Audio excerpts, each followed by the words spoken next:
Assalamualaikum warahmatullahi wabarakatuh. Selamat datang di channel Kita Tahu. Saya dan Anda pasti tahu jika mencari tahu. Kali ini saya akan menyajikan video pembelajaran, yaitu pembelajaran pendidikan Pancasila dan Kewarganegaraan, atau biasa kita sebut PKN, kelas 10. Baik, kita langsung saja ke pembelajarannya.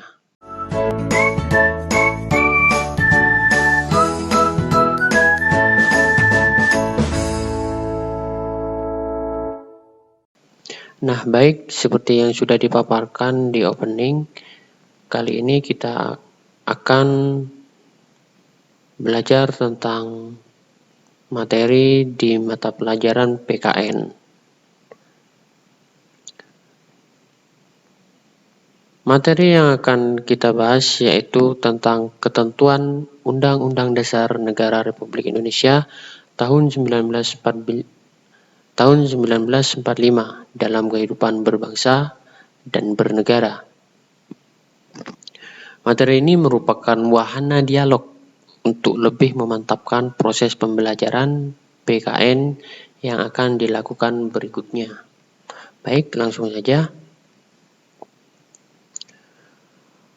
Kompetensi dasar materi ini adalah 3.2, menelaah ketentuan Undang-Undang Dasar Negara Republik Indonesia tahun 1945 yang mengatur tentang wilayah negara, warga negara, dan penduduk, agama dan kepercayaan, serta pertahanan dan keamanan.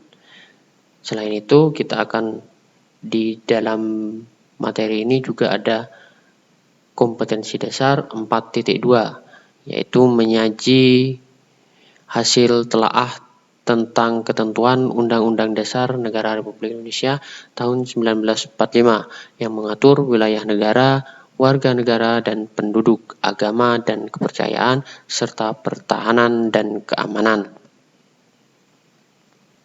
Nah, untuk materi yang akan kita bahas akan dibagi menjadi 4 bagian atau 4 pembahasan.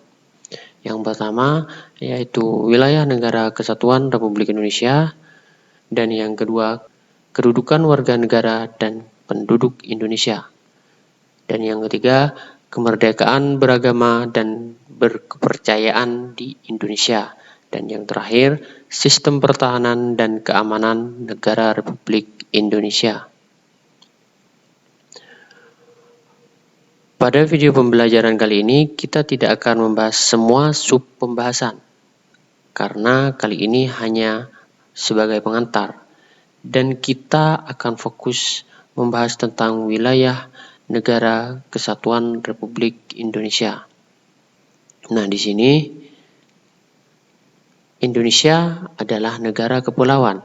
Hal itu ditegaskan dalam pasal 25A Undang-Undang Dasar Negara Republik Indonesia tahun 1945 yang menyatakan bahwa negara kesatuan Republik Indonesia adalah sebuah negara kepulauan yang berciri Nusantara dengan wilayah yang batas-batas dan hak-haknya ditetapkan oleh undang-undang. Berdasarkan hukum laut internasional, wilayah laut Indonesia dapat dibedakan 3 macam sebagai berikut. Yang pertama, zona laut teritorial. Batas laut teritorial ialah garis hayal yang berjarak 12 mil laut dari garis dasar ke arah laut lepas. Jika ada 2 negara atau lebih menguasai suatu lautan, sedangkan lebar lautan itu kurang dari 24 mil laut, maka garis teritorial ditarik sama jauh dari garis dasar masing-masing. Dan yang kedua yaitu zona landas kontinen. Landas kontinen ialah dasar laut yang secara geologis maupun morfologi merupakan lanjutan dari sebuah kontinen atau benua. Kedalaman lautnya kurang dari 150 meter. Indonesia terletak pada dua buah landasan kontinen, yaitu landasan kontinen Asia dan landasan kontinen Australia. Baik, dan yang terakhir yaitu zona ekonomi eksklusif, ZEE. Zona ekonomi eksklusif adalah jalur laut selebar 200 mil laut ke arah laut terbuka diukur dari garis dasar. Di dalam zona ekonomi eksklusif ini, Indonesia mendapat kesempatan pertama dalam memanfaatkan sumber daya laut. Nah, itu untuk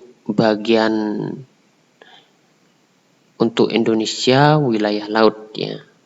Dan selanjutnya wilayah daratan Indonesia juga memiliki kedudukan dan peranan yang sangat penting bagi tegaknya kedaulatan Republik Indonesia. Wilayah daratan merupakan tempat pemukiman atau kediaman warga negara atau penduduk Indonesia. Di atas wilayah daratan ini tempat berlangsungnya pemerintahan Republik Indonesia, baik pemerintah pusat maupun daerah. Selain wilayah lautan dan daratan, Indonesia juga mempunyai kekuasaan atas wilayah udara. Nah, wilayah udara Indonesia adalah ruang udara yang terletak di atas permukaan wilayah daratan dan lautan Republik Indonesia. Berdasarkan konvensi Chicago tahun 1944 tentang penerbangan sipil internasional, dijelaskan bahwa setiap negara mempunyai kedaulatan yang utuh dan eksklusif di ruang udara yang ada di atas wilayah negaranya. Nah, negara Republik Indonesia masih mempunyai satu jenis wilayah lagi. Jadi, selain ada daratan, lautan, udara, di sini Indonesia masih memiliki wilayah lagi, yaitu wilayah ekstrateritorial. Nah, wilayah ekstrateritorial yang merupakan wilayah negara di mana wilayah ini diakui oleh hukum internasional. Perwujudan dari wilayah ini adalah kantor-kantor perwakilan diplomatik Republik Indonesia di negara lain. Nah, itu penjelasan tentang wilayah-wilayah Indonesia, bagian-bagian wilayah Indonesia. Ada daratan, lautan, dan udara, serta wilayah ekstrateritorial. Mungkin cukup sampai di sini pembahasan kali ini. Kita bertemu di pembahasan selanjutnya di tema yang sama, di materi yang sama. Wassalamualaikum warahmatullahi wabarakatuh.